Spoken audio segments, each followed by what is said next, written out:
नमस्कार दोस्तों, मेरा नाम है राहुल और हम देख रहे हैं object oriented programming in PHP. दोस्तों, जैसे कि हमारे पिछले वीडियो में हमने देखा एक मैजिक मेथड के बारे में जो कि है __ऑटोलोड, और अब हमारे इस वीडियो में हम लोग बात करेंगे कंस्ट्रक्टर फंक्शन की। वैसे तो आप सब लोग ऑलरेडी उसके बारे में जानते होंगे कि कंस्ट्रक्टर फंक्शन क्या है और कैसे काम करता है, लेकिन फिर भी हम लोग जब हम सभी मैजिक मेथड्स की बात कर रहे हैं तो कंस्ट्रक्टर भी एक मैजिक मेथड ही है, जैसे अब तक आप लोग शायद समझ गए होंगे, क्योंकि उसके नाम में भी __ आता है। और मैंने आपको बताया था कि मैजिक मेथड्स की पहचान है ये पीएचपी में कि उन सभी मैजिक मेथड्स का नाम जो है __ से स्टार्ट होता है। तो कंस्ट्रक्टर भी एक मैजिक मेथड है और वो कब कॉल होता है, जैसे आप लोग शायद ऑलरेडी जानते होंगे ये बात भी, कि कंस्ट्रक्टर फंक्शन कॉल होता है जब हम किसी क्लास का ऑब्जेक्ट बनाते हैं। जैसे हम $ABC का ऑब्जेक्ट बना रहे हैं, तो यहाँ इस वक्त पे इस लाइन पे जब कोड एग्जीक्यूट होगा तो ये फंक्शन ऑटोमेटिकली कॉल हो जाएगा, हम इसमें जो भी करें। इसमें आप चाहें तो पैरामीटर रिसीव कर सकते हैं, या कोई आपको वैल्यू साइन करनी है, या मान लीजिए डाटाबेस कनेक्शन आपको कनेक्ट करना है, कोई ऐसी क्लास है जिसमें आपको इंसर्ट अपडेट करना है, create user, update user, delete, या कुछ भी इस तरह का फंक्शन कॉल करना है जहां डाटाबेस की ज़रूरत पड़ती है। तो आपको वो डाटाबेस मैनुअली कनेक्ट करने की ज़रूरत नहीं है, या फिर हर फंक्शन में अलग अलग, जैसे मान लीजिए आपने इसमें 4 फंक्शन बनाए, पब्लिक फंक्शन, क्रिएट यूज़र, और इसमें आप कुछ डाटाबेस ऑपरेशन करना चाह रहे हो तो उससे पहले आपको $database, मतलब आपने किया $db = न्यू डाटाबेस आपकी क्लास है, और फिर आप उस पर $db कनेक्ट कॉल करते हो। मान लेते हैं हम कि ये तरीका है आपका डाटाबेस कनेक्ट करने का।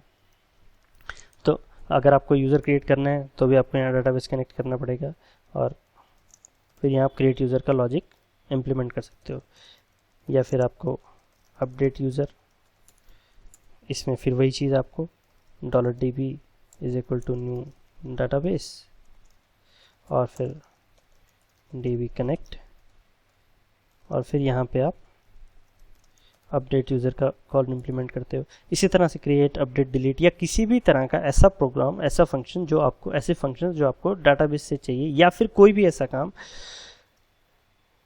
जो कि आप चाहते हो कि क्लास कंस्ट्रक्ट होने पे बन जाए, तो वो आप यहाँ पे इम्प्लीमेंट कर सकते हो। मान लीजिए इसमें आपने कर दिया $db = न्यू डाटाबेस और $db कनेक्ट।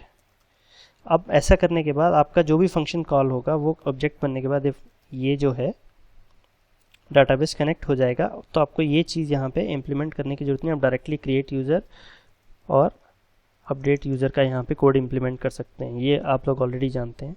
या फिर आप चाहें तो यहाँ पे आप कुछ पैरामीटर्स भी रिसीव कर सकते हैं जो भी आपको चाहिए। मान लीजिए डाटा हम लोग ले लेते हैं, उसमें ज़्यादा हमें सिर्फ फंक्शन समझना है, वो भी ऐसा फंक्शन जो आप लोग ऑलरेडी जानते हैं। तो यहाँ पे हम लोग echo got value $data in constructor function.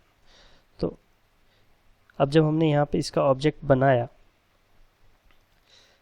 तो ये फंक्शन कॉल होगा, इसको देखने के लिए कि ये फंक्शन कॉल हो रहा है और हम उसमें पैरामीटर रिसीव कर रहे हैं। और ये जो पैरामीटर हम यहाँ रिसीव करते हैं वो पास कहाँ से करते हैं, यहाँ से।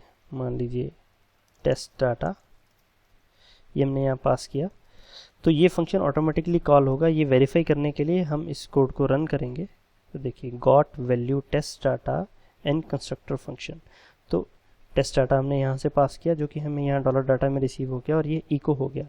इसका मतलब ये है कि वो फंक्शन कॉल हो रहा है जब ये ऑब्जेक्ट बन रहा है। तो ये होता है दोस्तों कंस्ट्रक्टर फंक्शन। अब अपने नेक्स्ट वीडियो में हम लोग बात करेंगे डिस्ट्रक्टर फंक्शन की, जो कि इसके बिल्कुल ऑपोजिट है।